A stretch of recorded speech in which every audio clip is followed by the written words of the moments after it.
जय श्री महाकाल। आज आप सब लोगों को बताऊंगा कि किसी ऊपरी बाधा के चक्कर में लड़कियां आ जाती हैं तो उनका विवाह होने में बहुत समस्या आती है। उनका ऊपरी हवा भूत प्रेत जीना दूभर कर देते हैं। तो आज मैं यही कहानी एक बताऊंगा। ये ज़्यादा पुरानी नहीं है, लगभग दो दो तीन साल पहले की है। तो वो भी बगल के ही गांव के।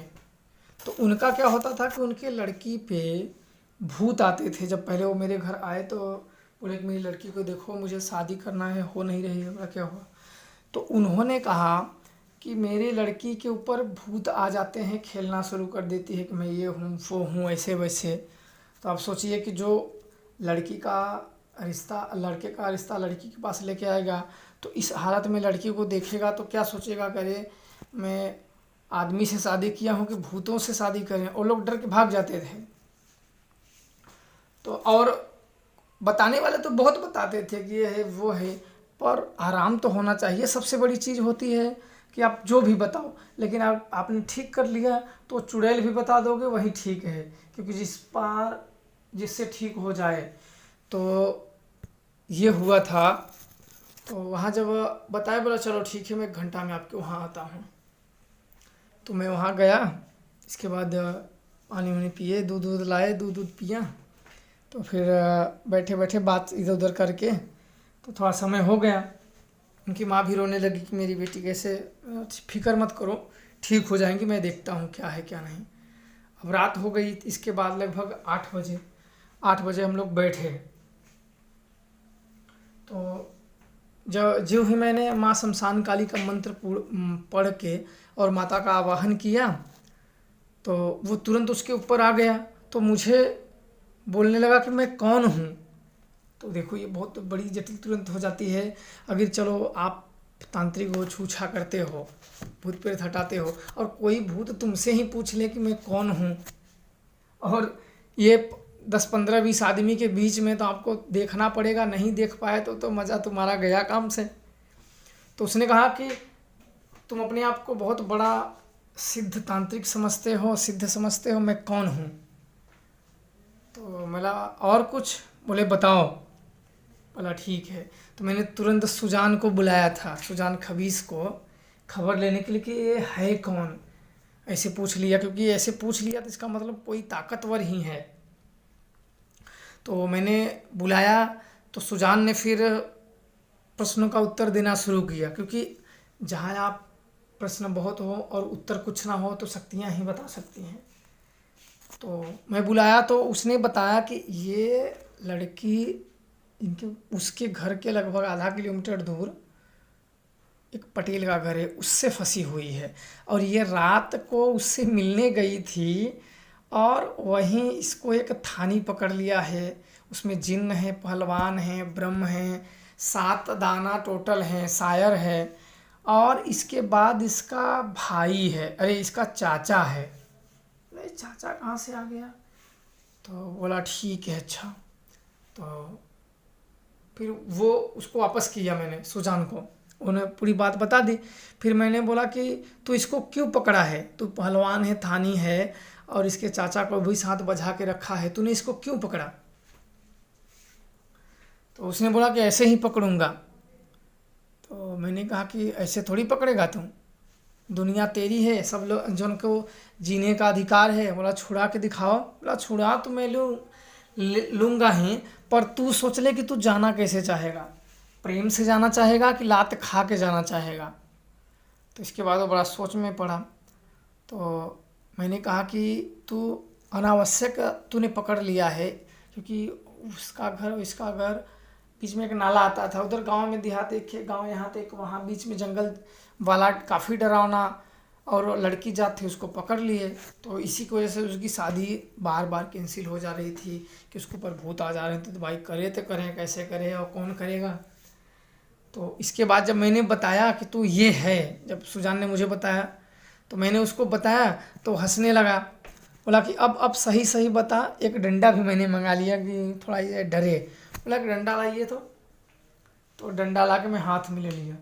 इसके बाद मतलब बोला कि अब सही सही तू बता, नहीं तो इसी डंडे से तेरा खाल उधेड़ लूँगा और तुझे शमशान में जाके कीलन कर दूंगा, वहीं जीवन भर मरता रहेगा।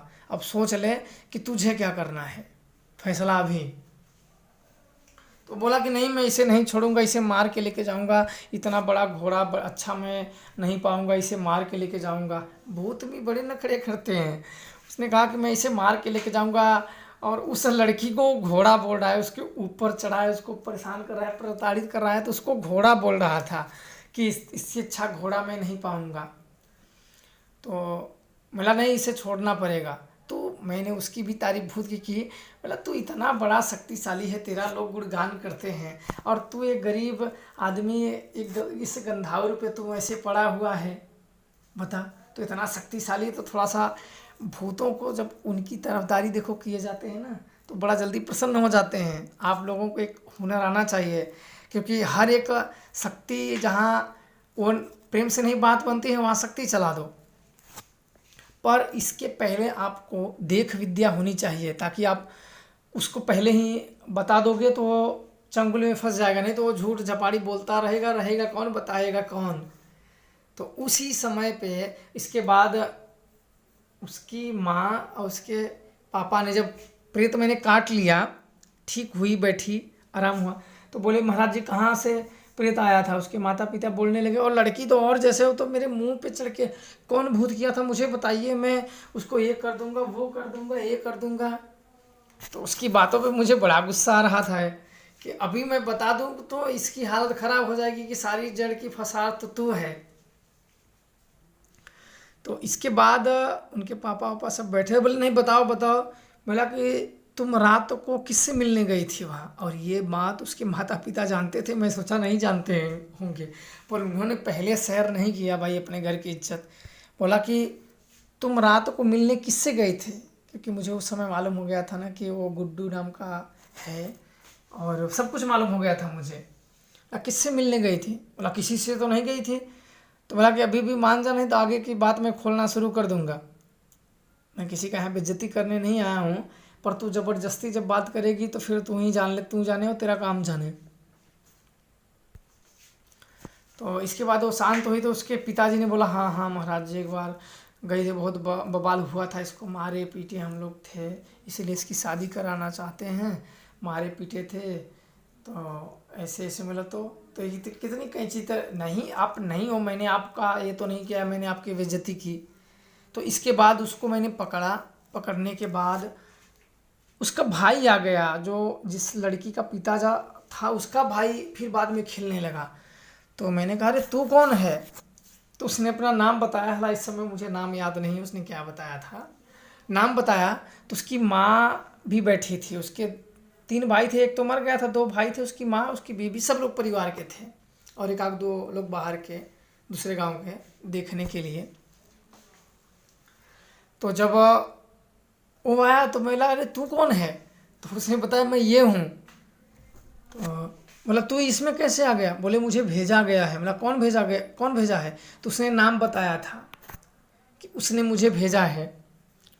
तो बोला अच्छा। तो उसकी बोला तू कोई भेज दिया तो तू क्यों आ गया, तू कौन है, क्यों आया है। बोला मैं इनका लड़का हूँ। अपनी माँ, उसकी माँ बगल में बैठी थी, और लड़की का जो बाप था वो उसका भाई था।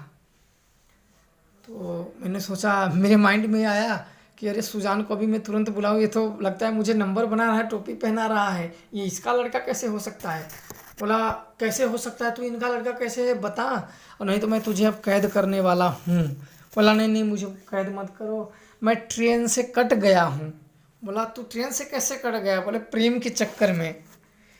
तो उसकी माँ भाई बैठे हुए थे। तो मैंने बोला कि ये तुम्हारा भाई है ये नाम का। बोले हाँ हाँ। ट्रेन से कटा था सचमुच। बोले हाँ हाँ। मतलब वो सामने दूसरे के ऊपर चढ़ के अपनी बारे में बता रहा था, मैं कैसे मरा हूँ। बोला तू क्यों ट्रेन से कट के मर गया, क्या हुआ था, तेरे प्रेम हुआ तो तू कट के क्यों मर गया।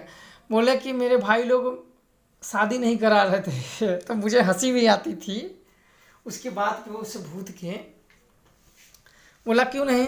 तो उसका जो बड़ा भाई था, तो बोले अरे महाराज जी वो बहिर थी, कानें कम सुनती थी, इसलिए उसका नहीं कराएं।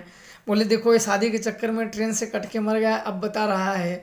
और उस भूत के बताने के बाद मैंने जाना कि ये ट्रेन से कट के मर गया है प्रेम प्रेम के चक्कर में। वो कब भी उसके घर वाले भी जो बात सही बोले, वो भूत भी वही बोला। तो बोला कि अब देखो तुम मर चुके हो, अब प्रेम व्रेम का चक्कर छोड़ दो, अब तुम्हें मैं स्थान दे रहा हूँ, आप बैठ जाइए। इज्जत से आप बैठ जाओगे तो आराम से इज्जत से बिठा देंगे, नहीं तो ये सब शक्तियाँ मार पीट के कैद कर लेंगे, फिर कहीं नहीं जाने देंगे और दुर्गति आपकी कर देंगे। तो बोला नहीं नहीं आप जैसे बोलोगे। तो मैंने बोला कि चल मेरे साथ रहा। तो मैंने लौंग दिखाया, हाथ उसमें रखा, बोला कि मैं अपने देवताओं के पास, कौन से शक्तियों के पास तू जाना चाहेगा। तो उसने बताया, फिर मैंने उस शक्ति को बुला के उसको लौंग मैंने फेंका, वो कैद कर ली। मैंने कहा कि जब मैं बुलाऊंगा उस भूत को मुझे देना। तो मुझे उस आत्मा को लगाना था, जो पितरपक्ष जो पूर्वज लोग को पानी वानी दिया जाता है, पिंडा पारने वाला, उस समय मुझे लगाना था। तो फिर मैंने उसको माँ तारा के हवन पे गया, माँ विंध्यवासिनी विंध्याचल, वहाँ गया, माँ तारा के हवन पे मैंने उसको वहाँ समाधि कर दी ताकि उसकी आत्मा को शांति मिले। तो ऐसे ऐसे देखो क्रिया होते हैं। बाद में अब वो लड़की की शादी भी हो गई और अब ठीक है, ऐसी कोई उसको समस्या अब नहीं हुई। तो ऐसे ऐसे होते हैं कि भूत की आप दुख भरी कहानी सुन लोगे ना तो आपकी आंखों में आंसू आ जाएगा। ऐसे ऐसे कि आपका बोलने तक की हिम्मत नहीं, पकड़ शक्ति रहने के बाद भी आपको उसको पकड़ने की हिम्मत नहीं पड़ेगी कि इतना दुखियारी को कैसे पकड़ लें। तो बड़े बड़े विडंबना होते हैं, आप लोग ज़रूर देखोगे, अभी बहुत है। तो आप लोगों को ज़रूर कैसा लगा, आप लोग ज़रूर कमेंट करिए। जय श्री महाकाल।